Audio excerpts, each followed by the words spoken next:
Estamos con el Padre Carlos Rosel de Almeida, párroco de Nuestro Señor de la Divina Misericordia de Surco y doctor en Sagrada Teología por la Universidad de Navarra de España, con su tesis Escatología Ortodoxa.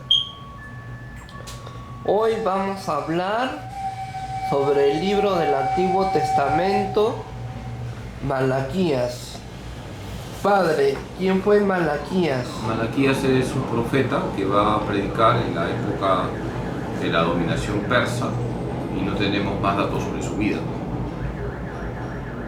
¿Qué significa Malaquías? Viene de Malaki, Malak en hebreo es mensajero, significa mi mensajero. Malaquías significa mi mensajero, es un mensajero de Dios. ¿Cuál es el contexto histórico del profeta Malaquías? Se calcula que Malaquías ejerció su ministerio profético entre los años 515 al 458 a.C. Estamos hablando de un momento previo a la reforma de Esdras y Nehemías. Estamos hablando de un contexto donde hay que animar al pueblo, donde los sacerdotes dejan mucho que desear, donde hay matrimonios mixtos, con lo cual algunos judíos perdían la fe, también se explotaba a los pobres, es decir, hay una serie de dificultades y el profeta, que es la voz de Dios, tiene que enfrentarse con esta situación desde la palabra de Dios y dar luces para que se mejore aquello que en ese momento no estaba agradando a Dios. ¿Cuántos capítulos tiene el libro de Malaquías? Son 3 capítulos, un libro que lo puedes leer en media hora. ¿Cómo se divide el libro de Malaquías? Son 6 partes. La primera parte es el amor del Señor hacia Israel. La segunda parte son los pecados de los sacerdotes. La tercera parte, la condena de los matrimonios mixtos. La cuarta parte se habla del día de Yahvé, el día en que Dios traerá justicia. La quinta parte, el desprecio de los diezmos del templo. La sexta parte, el juicio de Dios. Y se termina con un apéndice donde se habla de la venida de Elías. ¿Qué enseña el libro de Malaquías? 3 puntos diría yo. Primero, la fidelidad a la alianza.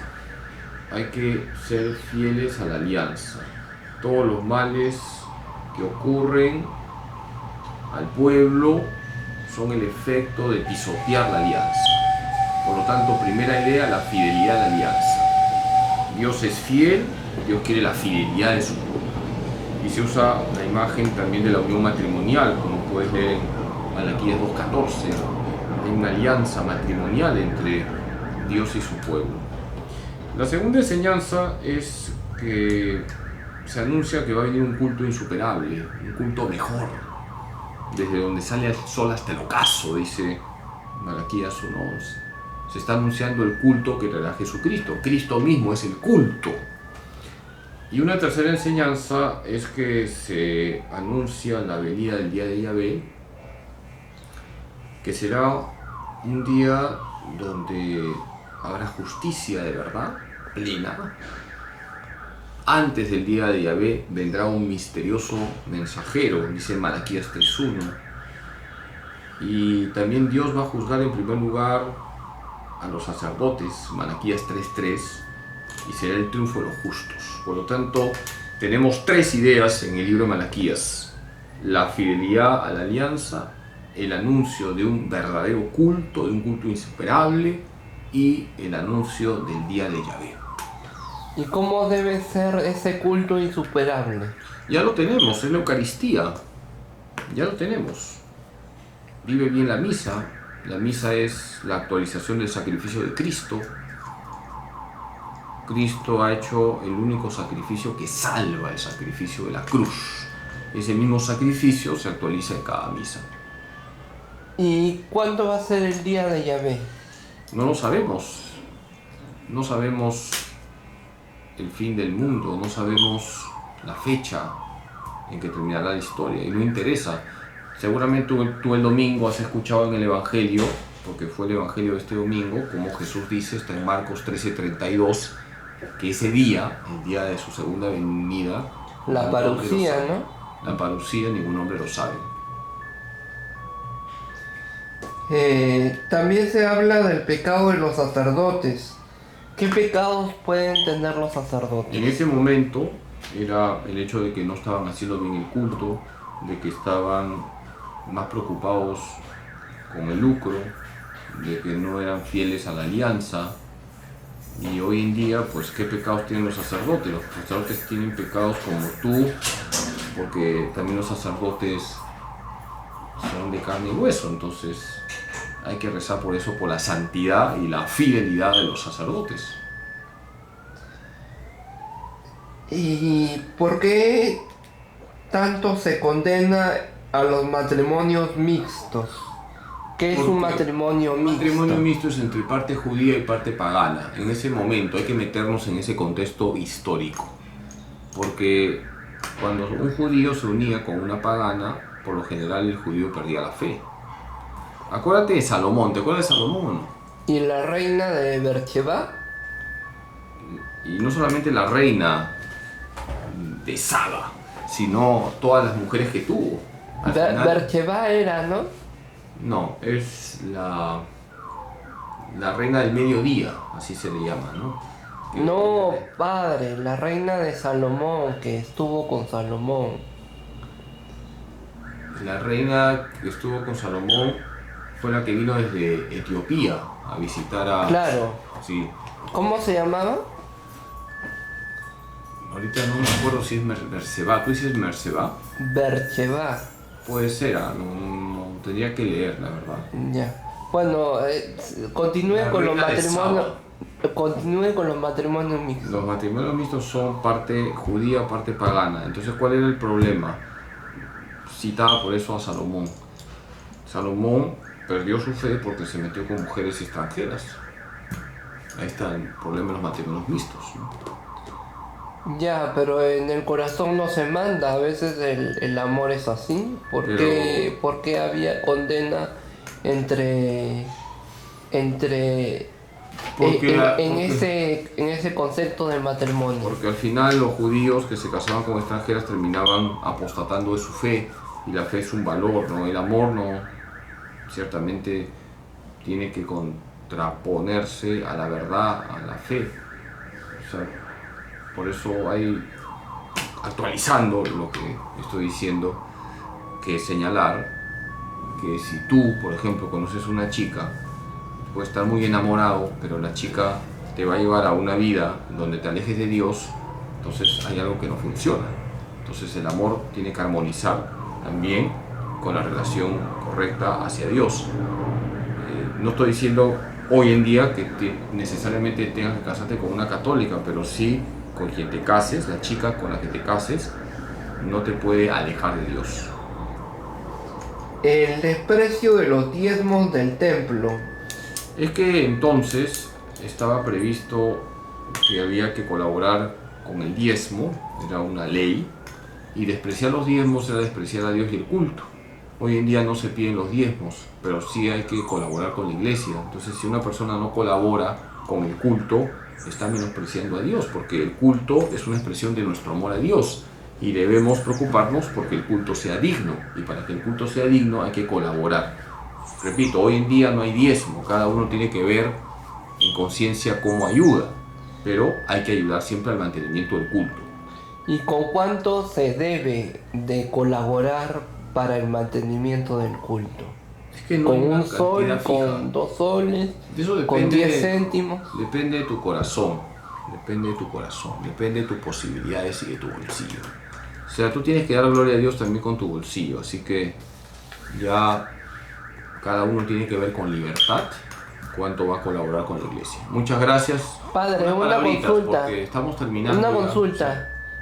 ¿Por qué es tan importante la venida de Elías en un determinado momento del libro de Malaquías? Bueno, en el apéndice, Malaquías 3, 22 a 24, se habla de la venida de Elías como un signo de que vendrá el día de Yahvé. En realidad no es Elías tal cual quien va a venir, sino un nuevo Elías, y eso se cumplió con San Juan Bautista. San Juan Bautista es el nuevo Elías, y eso lo dice Jesús. Él es Elías el que tenía que venir. ¿Qué nos exige, qué nos obliga, qué nos compromete como cristianos en el mundo globalizado de hoy con respecto al libro de Malaquías? Ser fieles a Dios, fieles a la alianza nueva y eterna, sellada con la sangre de Cristo, ser fieles a Cristo, vivir bien la misa, que es el culto insuperable, y esperar con ansias, con ilusión, la segunda venida del Señor. ¿Por qué el libro de Malaquías no pierde vigencia y se mantiene tan actual, tan vigente? Por lo que dice Hebreos 4.12. ¿Qué dice Hebreos 4.12? Tarea. ¿Qué dice? Dice así: la palabra de Dios es viva y eficaz, más cortante que una espada de doble filo. La palabra de Dios, estimado Freddy, nunca pierde vigencia. Así que déjate iluminar por la palabra de Dios.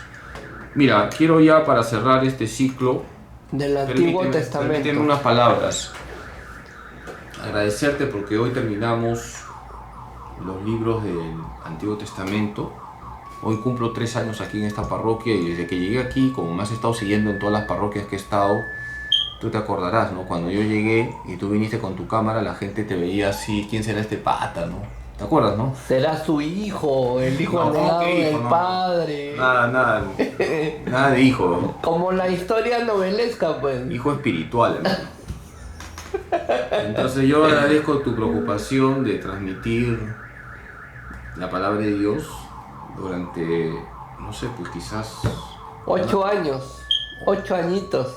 No, pero lo de la Biblia, desde el 2014. Sí, te agradezco tu preocupación de que me has estado siguiendo. Y bueno, pues ya buscarás otro padre, ¿no? Más capo, más tigre, ¿no? Y que se llame Carlos Alberto Rosell de Almeida también. Pero bueno, te felicito porque hemos terminado de explicar los libros del Antiguo Testamento. Dios mediante empezaremos con el Nuevo Testamento. Y nada, quiero felicitarte porque este es el último programa de los libros del Antiguo Testamento. Hemos podido ver los 46 libros, 46 programas. Y nada, te animo a que sigas así y tranquilo, rezo por ti, que Dios Todopoderoso les bendiga en nombre del Padre, del Hijo y del Espíritu Santo. Gracias. Fue el padre Carlos Rosell de Almeida para la cámara de Freddy Armando Romero Paredes. Gracias. No se pierda, no deje de leer, no deje de buscar la columna del padre Carlos Rosell de Almeida en el Correo Mariano. Todos los meses de venta en las parroquias de todo Lima, de todo el Perú. También no deje de sintonizar el dial de Radio María, principalmente en los programas del padre Carlos Rosell de Almeida, confirmando nuestra fe, los días martes a las 10 de la mañana por Radio María y los días domingo a las 9:30 de la mañana. Hoy es el Día del Señor con el padre Carlos Rosell de Almeida. Si no tiene radio, puede utilizar la radio streaming de su celular, de su smartphone, o si no, puede buscar en Google Radio María Perú, y ahí en la página web de Radio María Perú encontrará una cavidad, una sección de audio donde se escucha las 24 horas del día la programación, el contenido de Radio María en el Perú. Gracias. También no deje de comprar los libros del padre Carlos Rosell de Almeida, principalmente El brazo que sostuvo a Dios, de Editorial Paulinas, y también las semillas de misericordia, de Editorial Paulinas, de venta en librerías Paulinas, en librería San Pablo, en la librería Santa Faustina del Señor de la Divina Misericordia de Surco, en todas las librerías católicas que hay en Lima y en el Perú. Gracias. Gracias, Padre, que Dios lo bendiga.